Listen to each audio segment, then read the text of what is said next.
పంచాయతీ ఎన్నికల schedule release నేపథ్యంలో Karimnagar MP కేంద్ర మంత్రి బండి సంజయ్ బంపర్ ఆఫర్ ప్రకటించారు. బీజేపీ బలపరిచే అభ్యర్థులను ఏకగ్రీవం చేస్తే 10 లక్షల ప్రోత్సాహక నిధులిస్తానంటూ ప్రకటించారు. ఆయన మాటిస్తే తప్పే ప్రసక్తే లేదని వెల్లడించారు.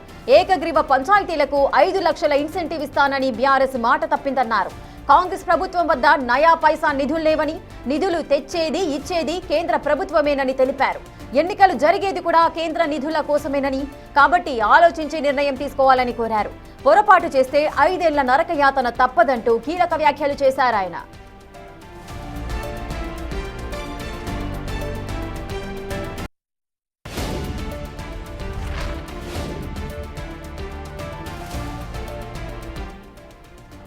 ఇక బండి సంజయ్ చేసిన వ్యాఖ్యలకు సంబంధించిన పూర్తి డీటెయిల్స్ మా ప్రతినిధి వెంకట్ అందిస్తారు.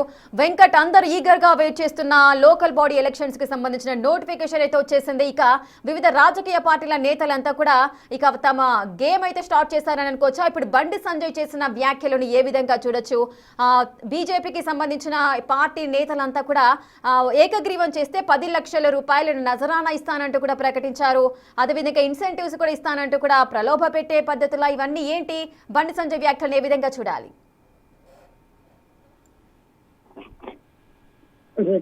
స్థానిక సంస్థల ఎన్నికలకు అంటే సర్పంచ్ ఎన్నికలకు షెడ్యూల్ రావడంతో ఇక బీజేపీ గ్రౌండ్ లెవెల్ లో ప్రిపేర్ అవుతుంది.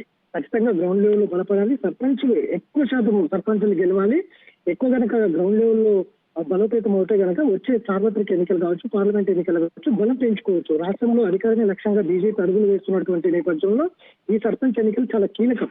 కాబట్టి గ్రౌండ్ లెవెల్లో, బూత్ లెవెల్లో బలంగా పెంచుకోగలిగితే అనుకున్న లక్ష్యాలు చాలా సులువు అనేది బీజేపీ అంచనా వేస్తుంది. అందులో భాగంగానే బీజేపీ చాలా ప్రణాళికబద్ధంగా ముందుకు వెళ్తుంది. ఎంత వీలైన ఎక్కువ మొత్తంలో సర్పంచ్ గెలిస్తే కనుక బూత్ లెవెల్లో బలంగా ఉండొచ్చు. అనుకున్న లక్ష్యాలు కూడా చాలా సులువు కాబట్టి బీజేపీ చాలా ప్రణాళికగా ముందుకు వెళ్తుంది. అందులో భాగంగా వాళ్ళు ఒక సమావేశం కూడా ఏర్పాటు చేసుకున్నారు. దాని మీద ఒక సన్నాహక సమావేశం ఏర్పాటు చేసుకొని ఎట్లా వెళ్ళాలి, కమిటీలు వేసుకొని ముందుకు వెళ్ళాలా, ఎట్లా వెళ్ళాలని దాని మీద కూడా సుదీర్ఘంగా చర్చ జరిగినటువంటి అంశం. సో దీంతో ఈ నేపథ్యంలోనే బండి సంజయ్ కేంద్ర మంత్రిగా కొనసాగుతున్నారు. కరీంనగర్ బండి సంజయ్ కొన్ని కీలక వ్యాఖ్యలు చేశారు. సర్పంచులు ఎవరైతే బీజేపీ బలపరిచిన అభ్యర్థులు ఎవరైతే ఉన్నారో వాళ్ళని ఏకగ్రీవంగా కనుక ఎన్నిక చేస్తే దాదాపు 10 లక్షల రూపాయలు నిధులు గ్రామ పంచాయతీకి కేటాయిస్తా అంటూ కూడా ఆయన కొన్ని వ్యాఖ్యలు చేశారు. ఖచ్చితంగా బీజేపీ బలపరిచిన అభ్యర్థులకు మీరు ఓటేయండి, గెలిపించండి, ఏకగ్రీవంగా కూడా చేయండి, నిధులు ఇచ్చే బాధ్యత నాది అంటూ కూడా ఆయన కీలక వ్యాఖ్యలు చేశారు. ఎందుకంటే ఇప్పటికే గ్రామీణ ప్రాంతాల్లో బాగా పట్టు పెంచుకోవాలని బీజేపీ చూస్తుంది. గత ప్రభుత్వాలన్నీ కూడా ఇప్పటికే బీఆర్ఎస్ కావచ్చు, ఇటు కాంగ్రెస్ కావచ్చు, గ్రామీణ ప్రాంతాలన్నీ కూడా పుట్టుబడిపోయే విధంగా గ్రామీణ వ్యవస్థను మొత్తం నిర్వీర్యం చేశాయనేది బండి సంజయ్ చెప్తున్నటువంటి పరిస్థితుల్లో.